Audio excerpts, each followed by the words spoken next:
नमस्कार दोस्तों, मरुवाणी राजस्थान में स्वागत है। आज हम बात करेंगे बाहुबली एपिक फिल्म को लेकर। बाहुबली एपिक को लेकर कई लोगों के मन में शंका है कि आखिर ये फिल्म कब बनी और कब रूपले पर्दे पर आई।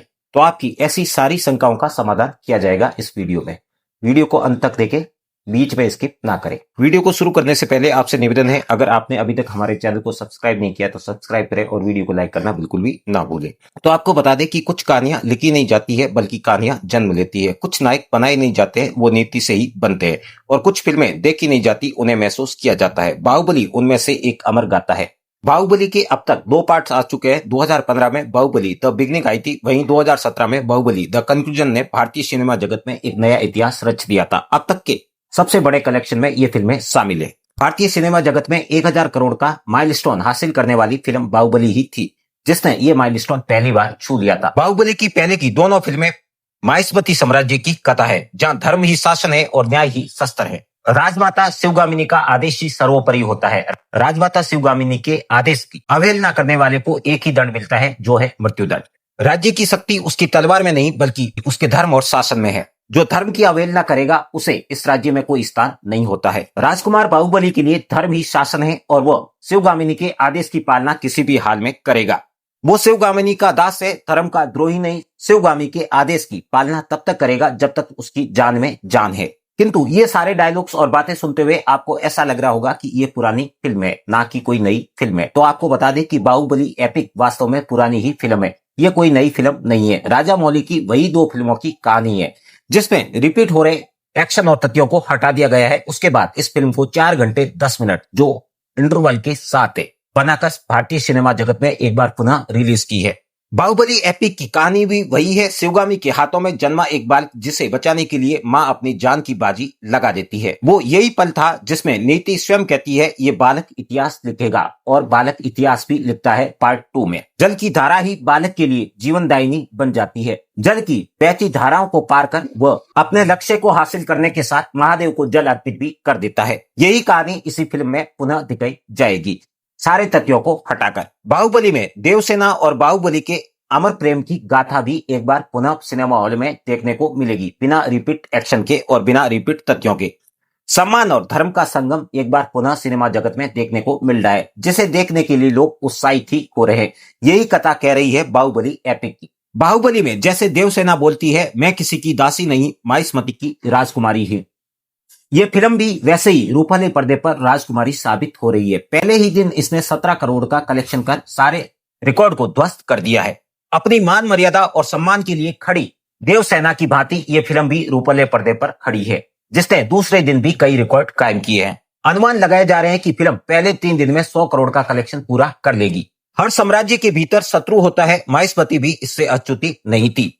शत्रु की कहानी से ही बाहुबली राज्य से न सिर्फ निष्कासित होते हैं बल्कि उनकी हत्या तक हो जाती है। तभी तो पहला पार्ट आने के बाद एक डायलॉग बड़ा पॉपुलर हुआ था, आखिर कटप्पा ने बाहुबली को क्यों मारा। कटप्पा ने बाहुबली को मारने का कारण तो दूसरे पार्ट में बता ही दिया, लेकिन अब दोनों फिल्मों का संयोजन है, जिसे नाम दिया है बाहुबली एपिक। राज्य मेरा हक है और हक को छीना नहीं जा सकता है बल्कि लिया जाता है। यही चीज अब रूपले पर्दे पर आ रही है।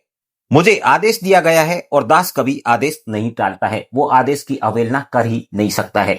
यही दर्शकों में देखने को मिल रहा है, जिसके कारण एक बार 2 पार्ट में देखी हुई फिल्म को पुनः देखने के लिए रूपले पर्दे तक खींचे चले जा रहे हैं। जब पहला पार्ट आया था तो उसके बाद कटप्पा ने बाहुबली को क्यों मारा, ये प्रश्न भारतीय सिनेमा जगत की सबसे बड़ी पहेली बन गया था, जो अब पहेली नहीं है, पहेली सुलझ गई है। किंतु अब भी फिल्म निर्माताओं और निर्देशकों के लिए बाहुबली फिल्म एक पहेली बन चुकी है, क्योंकि इसके दोनों पार्ट बेहद सफल होने के बाद दोनों पार्ट का संयोजन भी सिनेमा हॉल में रूपले पर्दे पर कामयाब साबित हो रहा है। आने वाली नई फिल्मों को न सिर्फ टक्कर दे रहा है बल्कि उनकी तुलना में कई गुना ज्यादा कलेक्शन भी रूपले पर्दे पर कर रहा है। मैं वही बाहुबली हूं जिसने अन्याय के सामने कभी सर नहीं झुकाया है, अन्याय के सामने कभी सर नहीं झुकाया है। ये डायलॉग भी साबित हो रहा है। फिल्म नई फिल्मों के सामने अपना सर झुकाने को तत्पर नहीं है। नई फिल्मों को न सिर्फ प्रतिस्पर्धा दे रही है बल्कि कलेक्शन के मामले में उनसे बहुत आगे दिखाई दे रही है। जिस पुत्र ने अन्याय देखा और फिर भी खड़ा रहा, वही सच्चा उत्तराधिकारी है। फिल्म ने अन्याय तो देखा, लेकिन फिल्म कामयाब साबित हो रही है और ये युद्ध भूमि और धर्म भूमि के साथ रूपले पर्दे की भूमि पर भी कामयाब साबित हो रही है। महिष्मती की धरती फिर लाल हो उठी है और रूपले पर्दे पर गूंज उठी है। बाहुबली सिर्फ एक फिल्म नहीं, ये भारतीय सिनेमा जगत की सच्ची पैन इंडिया मूवी थी जिसने बॉक्स ऑफिस के सारे रिकॉर्ड तोड़ दिए थे और वर्तमान फिल्म भी सारे रिकॉर्ड तोड़ रही है। बाहुबली द बिगनिंग 2015 में आई थी जिसका वर्ल्ड वाइड कलेक्शन 650 करोड़ रुपए था। वहीं बाहुबली 2 द कंक्लूजन 2017 में आई जिसका वर्ल्ड वाइड कलेक्शन 1810 करोड़ रुपए था। दोनों का टोटल कलेक्शन 2460 करोड़ से अधिक था। ये इंडिया की पहली फिल्म थी जिसने 1000 करोड़ के आंकड़े को पार किया था। बाहुबली कंक्लूजन ने सिनेमा जगत में कलेक्शन के साथ रूपले पर्दे पर स्क्रीन होने का भी रिकॉर्ड तोड़ा था। पहली बार कोई भारतीय फिल्म 4500 से अधिक पर्दों पर रिलीज हुई थी। इस अपार सफलता के बाद फिल्म के निर्माता निर्देशक राजा मौली ने कहा कि we didn't make Baahubali to break records, we made it to break boundaries. ये फिल्म सिर्फ सिनेमा नहीं बल्कि भारत की कहानी है जिसमें कला और आत्मा भी है।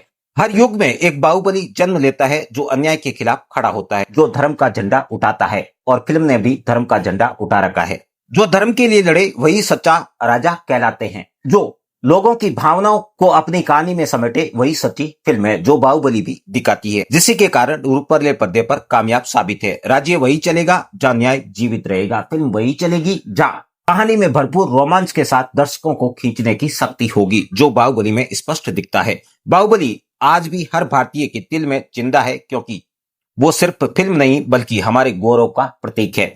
लोगों को लगता ही नहीं कि बाहुबली कोई काल्पनिक नायक है, बल्कि लोगों को लगता है कि बाहुबली एक वास्तविक नायक है। अगर बाहुबली ने आपके दिल में जगह बनाई है तो फिर लाइक करें, शेयर करें और दोस्तों के साथ शेयर करना बिल्कुल भी ना भूलें। चैनल को सब्सक्राइब कर ही दीजिए। फिर मिलते हैं एक नई और रोचक जानकारी के साथ।